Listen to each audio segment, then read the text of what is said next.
Okay. Hi everyone. How are you doing? So it's the end of week one and we haven't had any classes, so sorry about that. Um, my guess is that I will probably not be on campus next week. The Corona CT number keeps getting worse, and the nurse told me, the doctor told me that well, the nurse told me that the doctor said there. That's why I got confused. Told me that I probably there's no point in getting my PCR again until like Thursday, which then means that I'm probably going to be at home for a while. Anyway, we'll see how it goes. I'm feeling a bit better today, so I'm going to take advantage of that and record a lecture. So what I'm going to do today, unfortunately, the nice thing about this, well, what would have been nice about this class is that, we watch movies and we talk about the movies. And normally this gets a lot of um, kind of in-class participation. A lot of people start talking, especially if they've seen the movies. So this first week, unfortunately, and next week, I'm gonna have to kind of do the discussion on my own, in a sense. But I would really like it if people emailed me, or if you guys talked amongst yourselves. I might try to set up like a forum, but those seem a little artificial. Like I wish there was a bit more of a natural way we could talk. But we'll be back on campus soon. Okay, we will have a day where we discuss both movies. That'll be that Tuesday of not this coming week, but week three. Tuesday we have like a review session, because then you'll have your first exam on Thursday, and that will still be the case. And don't worry, the first exam will be easy. So don't worry too much about that. Okay, I'm gonna stop talking about that stuff, and sort of give you a. I don't know how long this will take.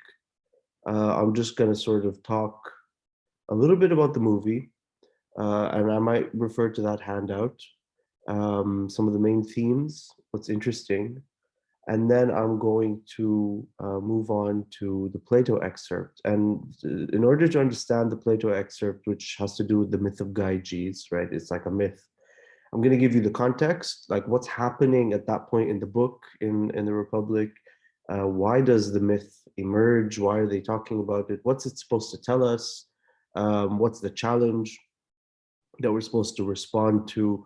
Some of those basic questions. And then I'm gonna try to put the movie and the myth of Gyges sort of in dialogue and see why did I put these two together, right, at all? And at that point, maybe you'll see whether your own thoughts have been like mine, or if you had different thoughts. And if you did, please, again, I encourage discussion. So at least email me or fight with your friends. Okay, good. So the movie, I hope people enjoyed this movie. Look, it's old. The reason why I picked this version is because it's one of my favorite versions. The novel was written in like the 19th century. I forget the name of the novelist, but it's been done like a million times, in theater and also movies and even radio plays. And like it's just really common. Okay, it's a well-known thing, and even the theme itself is something almost universal. Like you always get this person who is good on the surface and then they do something and they mean to do well, but they end up becoming bad. So Breaking Bad is a good example of a Jekyll Hyde situation, right? So again, Breaking Bad is not, not we don't need to talk about the TV series, but it's an interesting theme that you find in all forms of art, right? Someone who's good and has good intentions, but they do terrible things. Okay, and we're familiar with this. You don't even need to look at fiction, from just everyday life, right? You can sometimes have good intentions, but just not do good. You can also have bad intentions. This was interesting. You can have bad intentions and do good sometimes by mistake, right? Like you meant to harm someone, but you ended up helping them in some way. These sorts of inversions, right, between intention and outcome, right, or these contradictions between intention and outcome are interesting because they make us question our moral, or at least make us kind of reflect our moral evaluation. So in the case of the movie, Dr. Jekyll, right, he, at least on the surface, wants to do something which is good. He's trying to further science, right, which is intrinsically a good thing, he assumes. But he also has like a specific, it's not like he just wants to do an empirical kind of study. He wants to, he says, separate good from bad in human beings and somehow only have the good, right? He thinks that there's a lot of bad in people, but he wants to make that also good. So, okay. So why am I pointing this out? So he obviously didn't want to come out and do something bad, yet he ended up, or at least there was a string of consequences that led to the emergence of Hyde, who was a terrible person, right? Who murders and steals and things like that. So is he responsible for Hyde's behavior?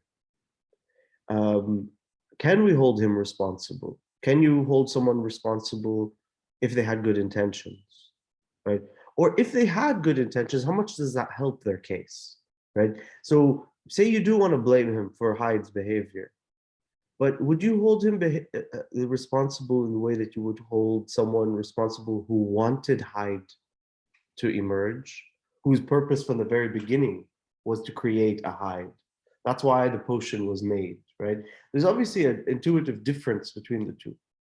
Now, a very, very kind of hardline utilitarian or consequentialist or utilitarian, these are people who think that morality is only based on ethics. Oh, sorry, morality is only based on the effects of things or the consequences of things.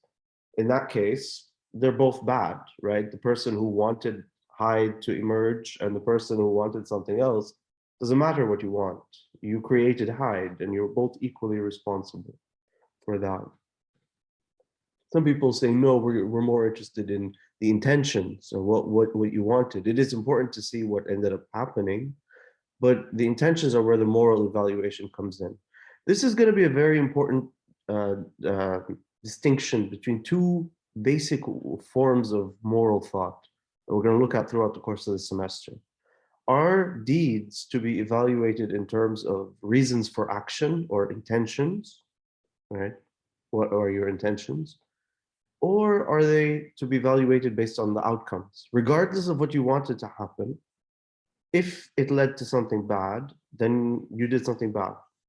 And if you did something, led to something good, whether or not you wanted that to be the case, your action was then good. Okay, so let's go back to the movie. So Dr. Jekyll is a good, scientist. He at least has a plan to do good. And then he ends up slowly giving in, no, not giving up, let's jumping ahead a little bit. He starts to take this potion and he's experimenting. But it becomes very, very clear that he's losing control of this experiment. And it's not clear whether he's doing it on purpose or not anymore.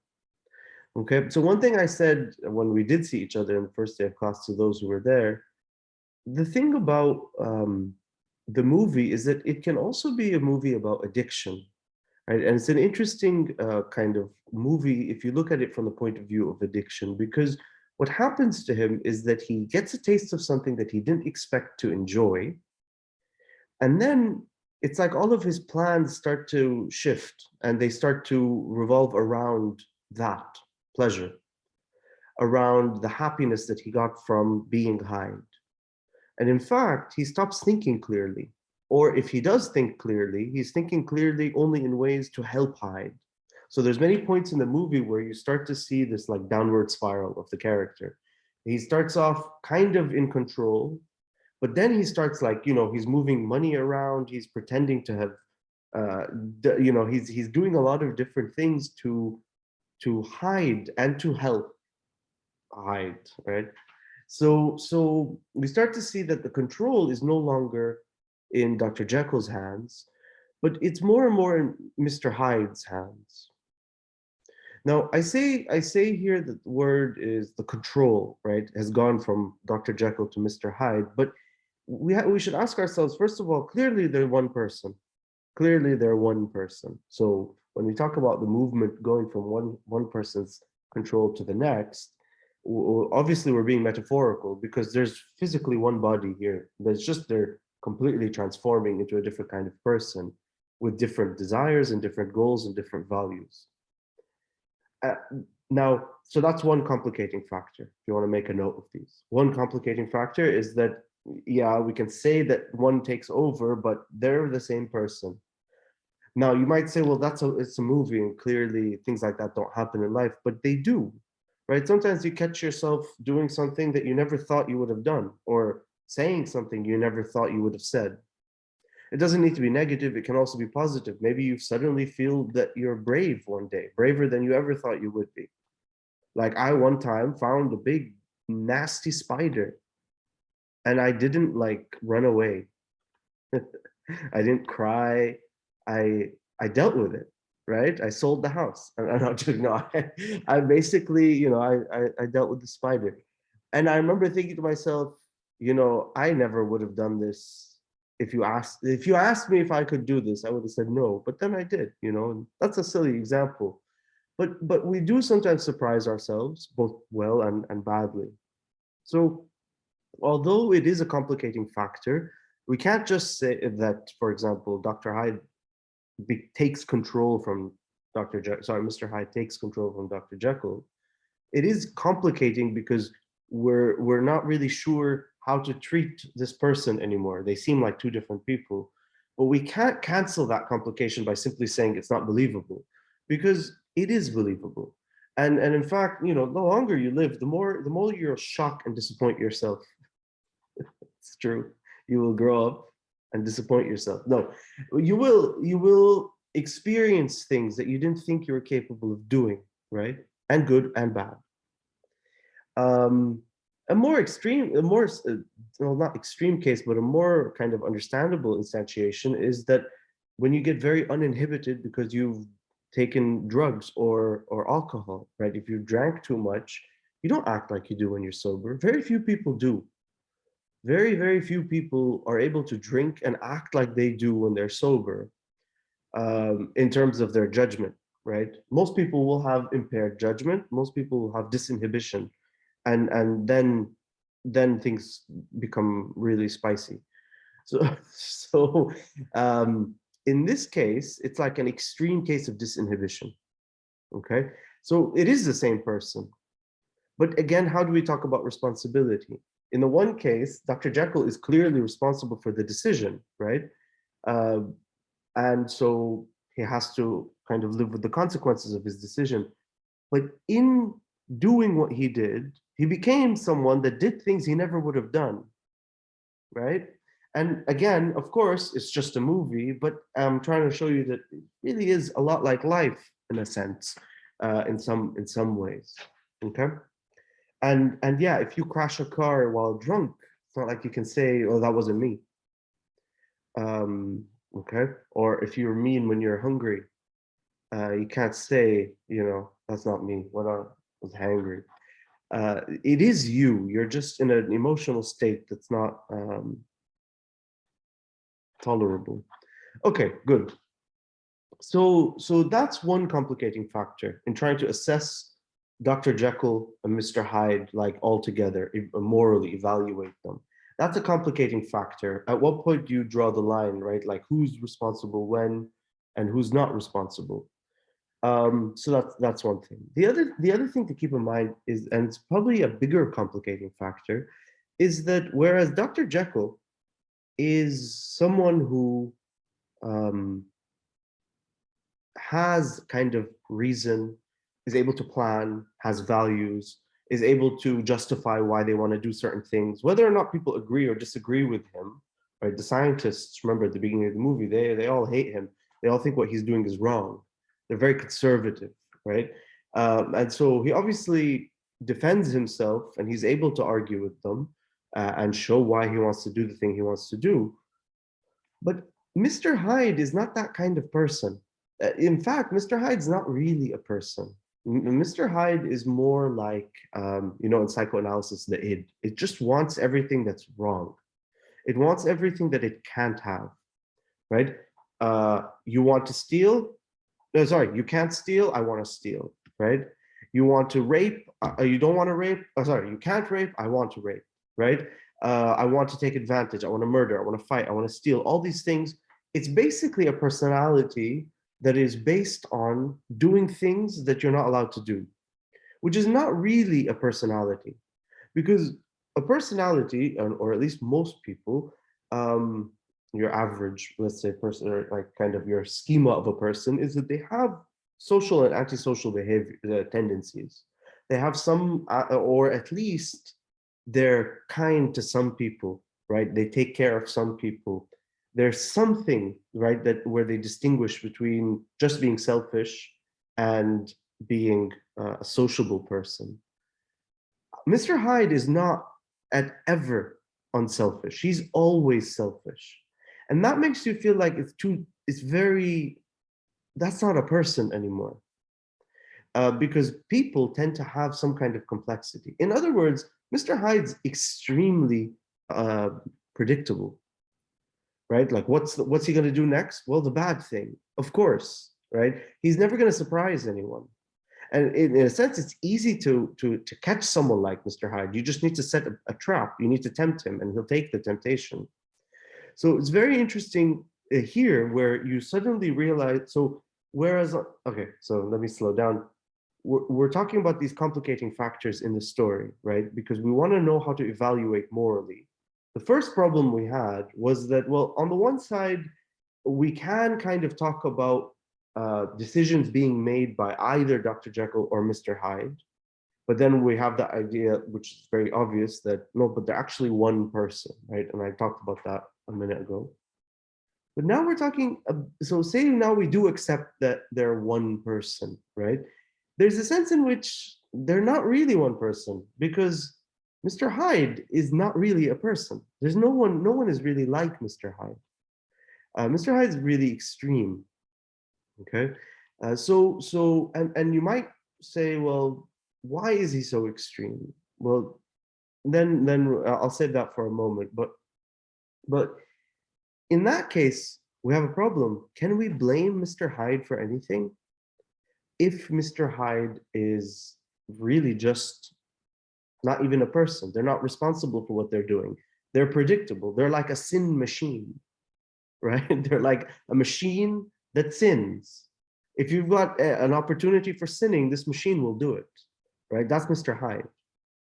And so you can't really blame a machine, a sinning machine, for sinning, right? You can't blame something that's programmed to do something when it does it. You can't hold it responsible. Dr. Jekyll, but then, and so then we have to go back and say, well, then who's responsible for this? Well, is it Dr. Jekyll?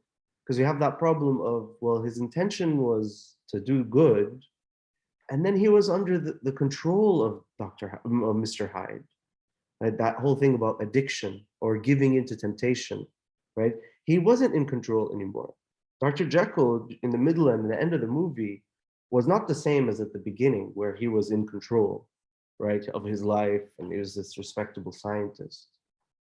So again, we have a very interesting complicating factor, which is that, yes, okay, we seem to start off with a situation where we have, it's clear who's good and who's bad, but we can't really say Mr. Hyde is bad, because to be bad, morally bad, you have to have the possibility of being good. Otherwise, you're just a sinning machine, and you can't blame a sinning machine, right? For what it's doing, because that's what it does. It's just a machine. But when we look over at Hyde, Dr. Jekyll, and we say, well, okay, Dr. Jekyll is clearly the one to blame here, right? It's hard to blame him sometimes, because he's gone too far, right? It's a slippery slope kind of situation. So whereas in the first case, I wanted this first kind of problem, we talked about how they're kind of like two people, but really they're one, right? Now we're looking at it kind of with another emphasis and saying, well, even if we want to say that they're one, they're really kind of two different things. And they're not even two people. They're two different forces. One is more of a person that dissolves, Dr. Jekyll. The other is just this physical force out for pleasure. Okay, and it's very hard to reconcile these things. Okay, so I won't go into more detail on this. I hope you're able to follow some of the things I've said. Those are that's what's interesting about the movie. It's really hard to track a person, right, from beginning to end. Dr. Jekyll dissolves. Mr. Hyde looks like a person, but is not really a person. And it's hard to maintain any sort of constant moral assessment. So I hope, at least from the things that I've said, you at least see, you might have your opinions, right? But you at least see that it's not so easy to decide who's to blame and why, right?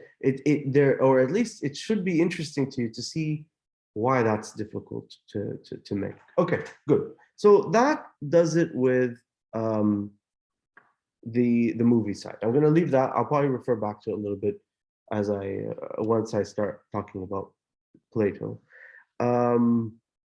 Okay, I'm just going to pause for a second. I needed coffee. Okay, so where was I? Okay, so now we're going to switch to Gyges, Plato. So Plato, obviously, super famous philosopher.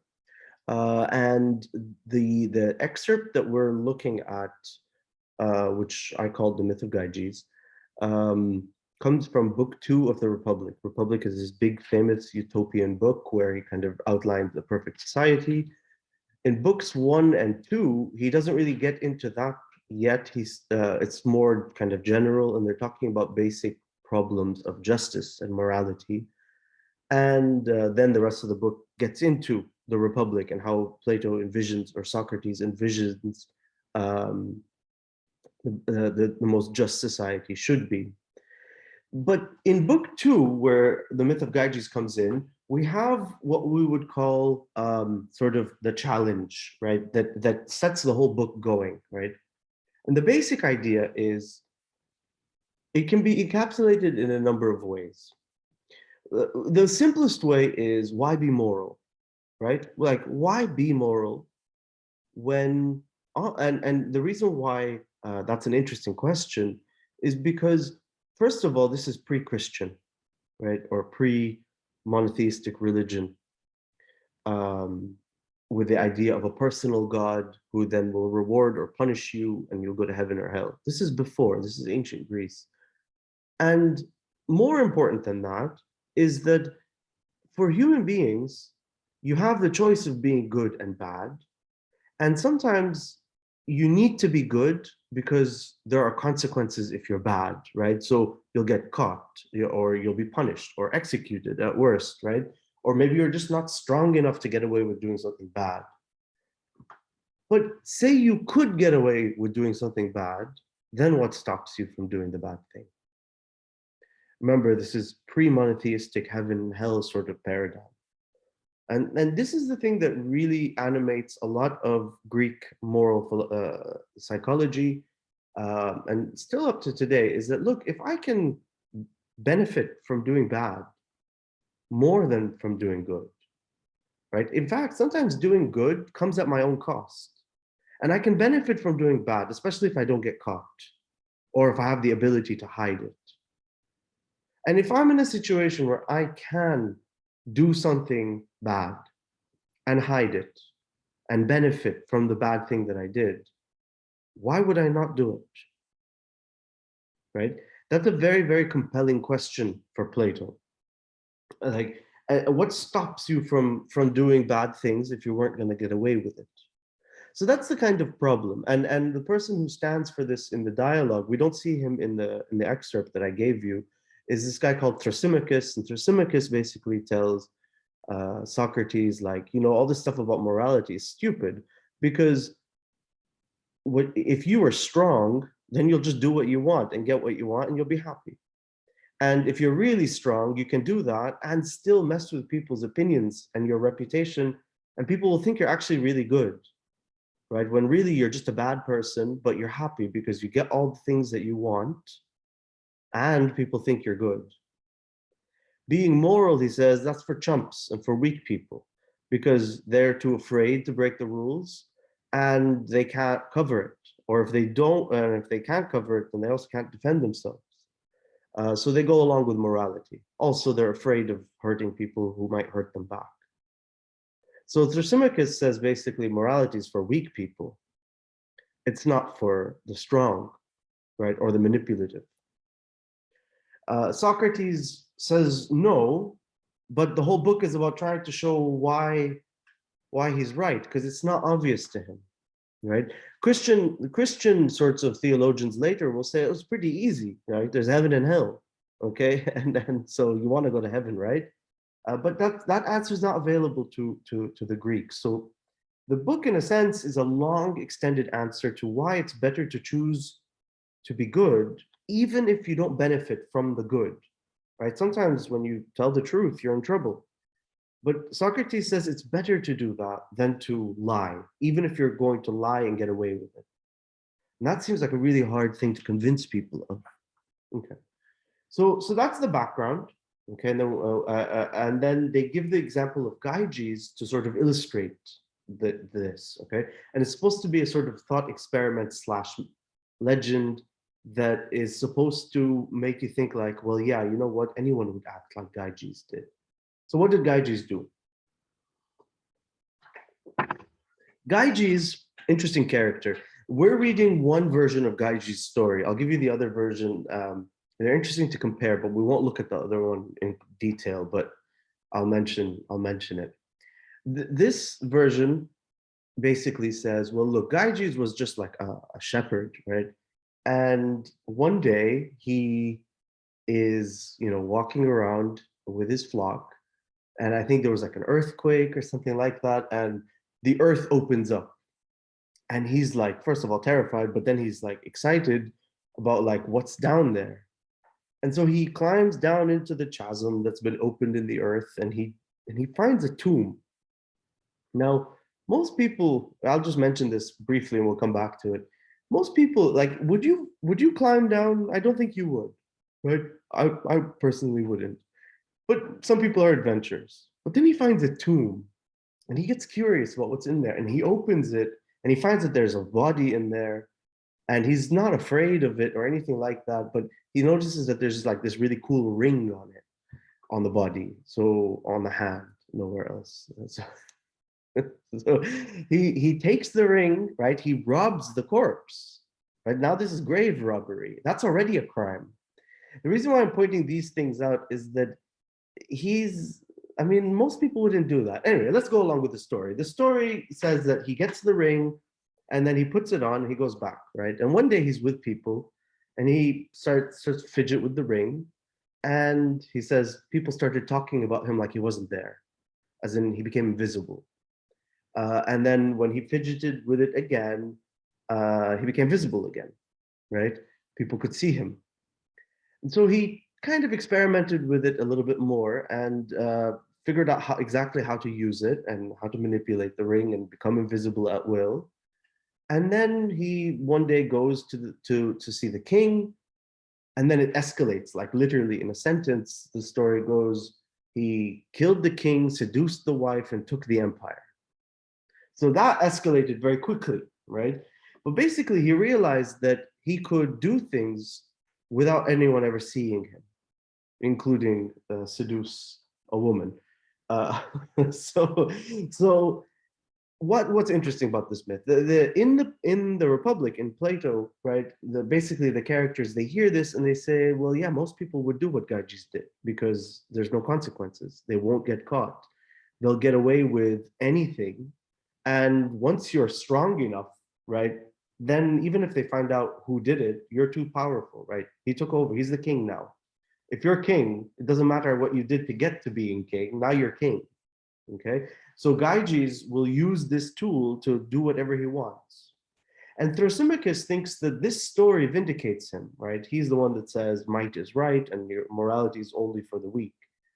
But so Socrates says, well, yeah, that's all I can say is that no, the person who doesn't use the ring that way would be happier.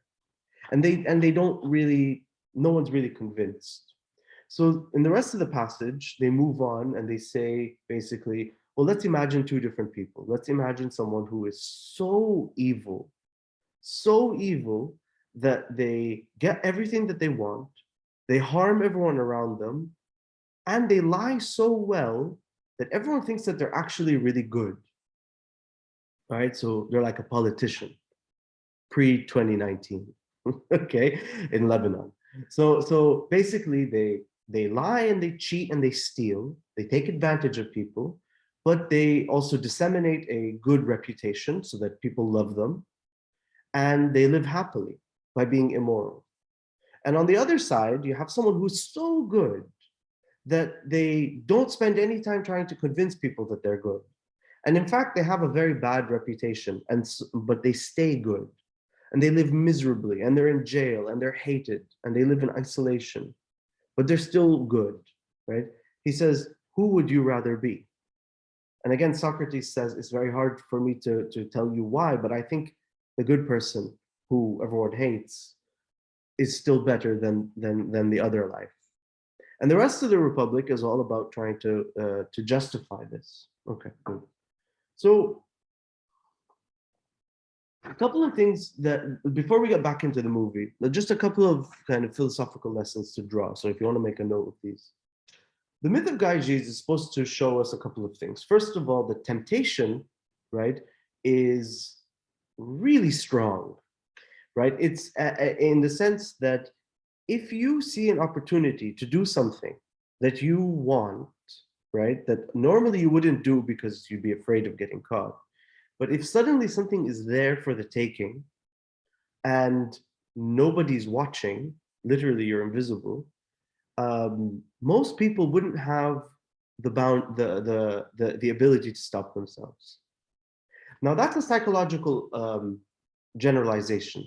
That's a point that people seem to accept in ancient Greece, and people maybe accept today still, that it's not a law. It's not like Newton's laws, right? It's not that all human beings are like this all the time, but it seems like a very respectable sort of psychological assumption. You can assume that about most people in most circumstances. In fact, you should, right? It's a very pessimistic point of view, right? Now, what they're saying is that if that's the case, if people will give in to temptation when they see the opportunity, right? As in, people will do bad things when no one's watching. If that's generally a good rule of thumb to keep in mind about people, then he says morality uh, requires people being watched.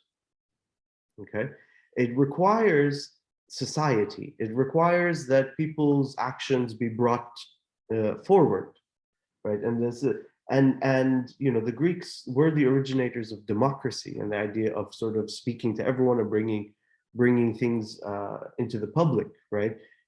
Well, if you were a man in Greece, right, a free man with property. So So that's one thing. Their idea is that, look, the best safety valve against immorality is transparency. Okay, and that's a thought that maybe we really agree with today. Okay, so that's one thing.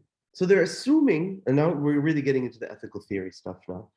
We're assuming on the one side that most people will give into temptation when they're not being observed. Therefore, right, we start with that observation. We extrapolate to the idea that therefore people should be watched, right? No one should just be trusted to do the right thing. Especially people who have power or money or are in the government or something like that, they need to be transparent, and we need to know what they're doing, and we need to know why they're doing the things that they're doing. And that it can't just be a matter of faith and trust. Okay, that seems like a pretty straightforward sort of observation, and then we leap to a norm, right? So the observation is that most people can't be trusted, therefore we should kind of be transparent about things, whether or not you have a good reputation. Okay, so that seems like an interesting idea, right? And Gyges is supposed to show us that that's the correct way to think about this. Now, the problem with this is that then we have to ask ourselves, okay, is that the only reason we don't do bad things? Because we're going to get caught? Or is there another motivation? And that's where Socrates, his ideas are actually, it's not just about stopping people from doing bad things by, by sort of making them worry about getting caught. That's, he says, backwards. What you need to see is that people want to be good, and they just need to know how to be good. And so he thinks that no, in fact, there is an incentive to be moral that's more important than any of the things that you get from being bad. What is that? Well, he says it's goodness, and that's a kind of a very vague answer. But that's again, we come back to this sort of distinction between, are we more concerned with the consequences? Do we not want to get caught? Do we want to get caught? That sort of thing. Or the intention, right?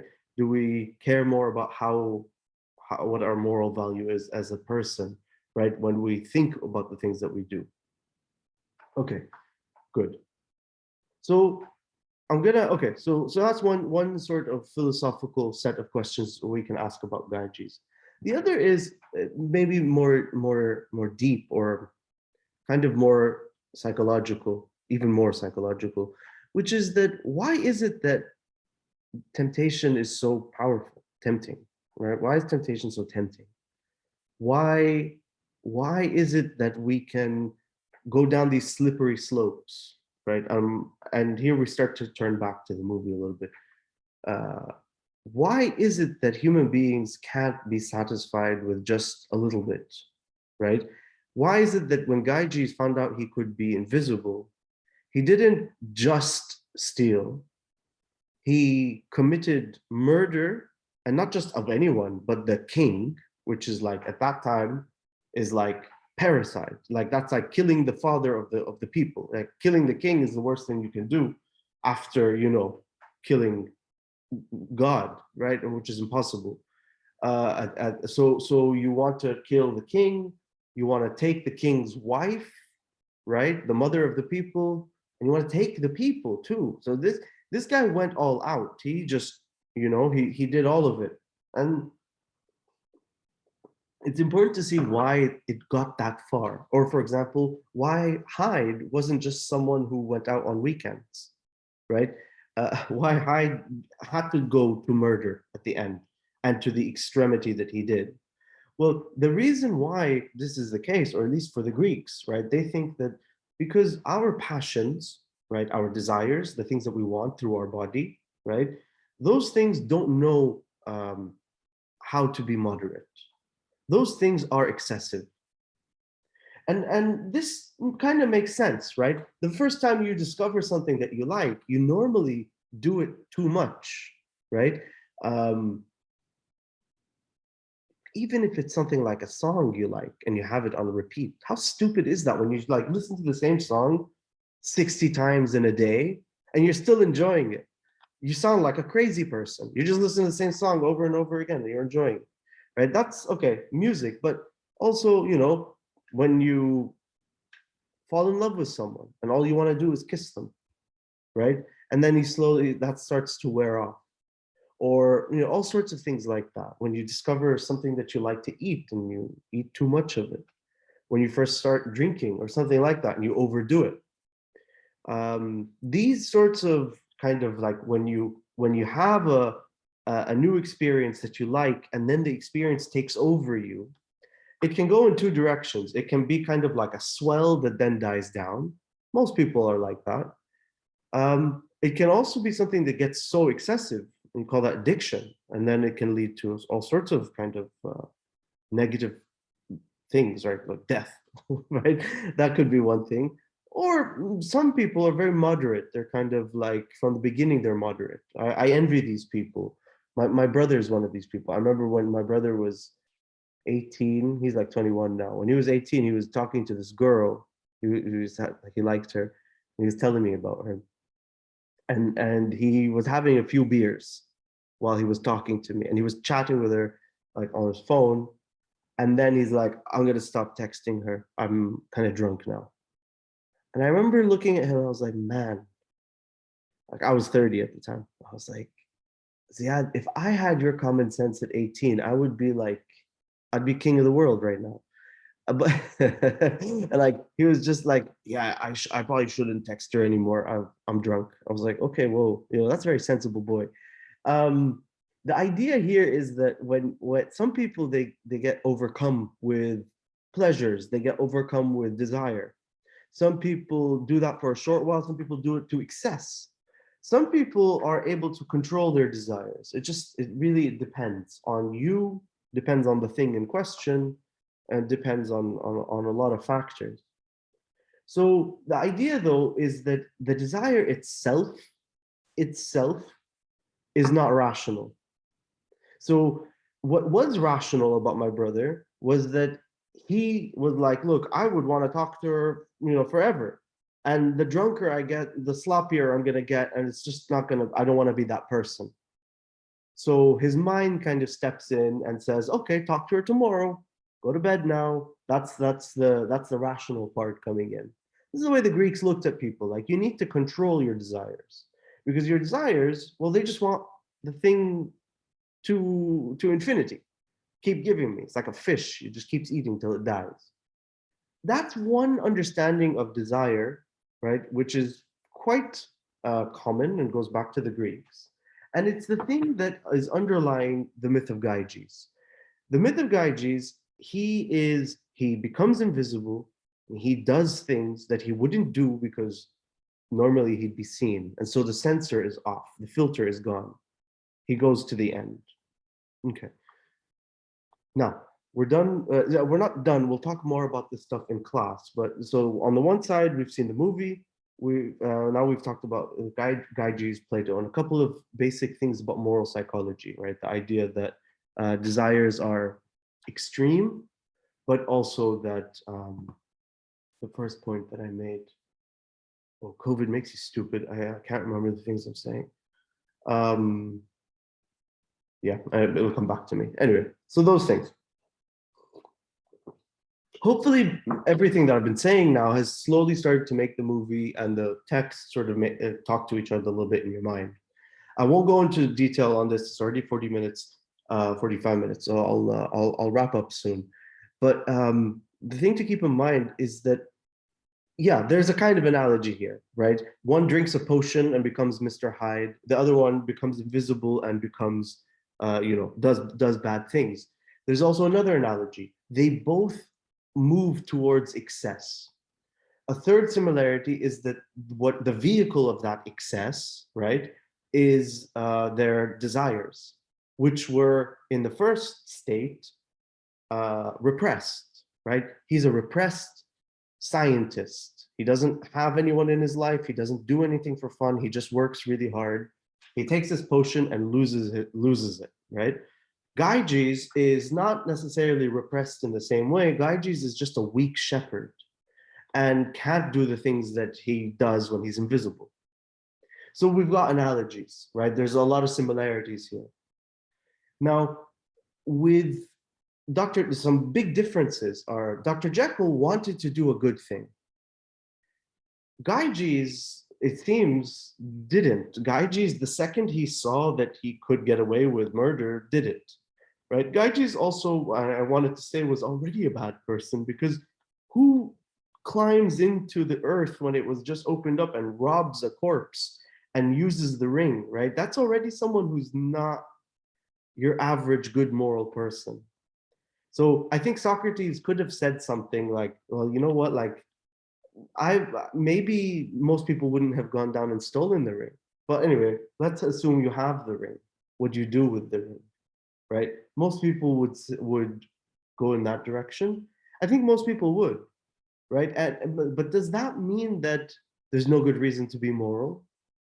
Right? And these are the questions that we're going to ask ourselves. Okay, good. The last thing I want to mention, and this should set us up for the next movie. Ultimately, what we get from the Greeks, right? Not only is this idea that the body is this root of excess, right? And that it's irrational and that it wants things because it just wants them and nothing else. and that the mind needs to step in and control, right? That's a very important Greek thing. Rationality needs to be in control. Otherwise, everything falls apart. Now, with so ultimately, our question, the answer would be, sorry, sorry, one way to wrap this whole thing up is to say, well, where does morality come from in this way of looking at things? And obviously, morality comes from, for the Greeks at least, from reason, the ability to control your passions and your desires. For the movie, it's sort of in agreement, right? And it just wants to say, well, look, Dr. Jekyll was in control until he wasn't, right? And then something else took over. His desires and his passions took over. And so he wasn't thinking rationally anymore. So of course he wasn't good. So rationality, both in the movie and in Plato, seems to be the kind of the nucleus of morality. What we will see, and by extension, right, the flip side of this claim is that the body is not necessarily evil or bad, but it's certainly kind of why we do bad things. And when I say body, I mean that extremely generally, like all of the things that we desire with our body, whether it's food or sex or sleep or socializing or fame or jobs or anything like that, right? We do everything with our body. So desire, being alive, right? That's why we do bad things. We fall into temptation all the time because of our physical existence. And so it's up to our rationality to control that. In the next movie that we're going to see, Under the Skin, we're going to find that actually maybe morality comes from a completely different source. And the text we're going to read with that is David Hume, who says, look, morality has nothing to do with reason. Morality has everything to do with feeling, with emotions. And so in a sense, he completely contradicts this. And the movie shows this in an interesting way. Okay, so I won't ruin that for you. What I want you to do, please, next week, because I won't be in class, I will do kind of similar lecture next week at the end of the week for that movie, Under the Skin by Jonathan Glazer. I think it's 2008. Jonathan Glazer is the director, and the actress is what's her name? I can't remember her name now. Johansson, Scarlett Johansson. My mind is off. Anyway, that movie, I won't say much about it. I'll say a lot about it in a week when I give you that lecture. So please try to find time to watch it during this week. I will share some lecture notes, sorry, some movie notes later as well about that, as well as the Hume text. Okay, thanks guys for listening, and see you soon.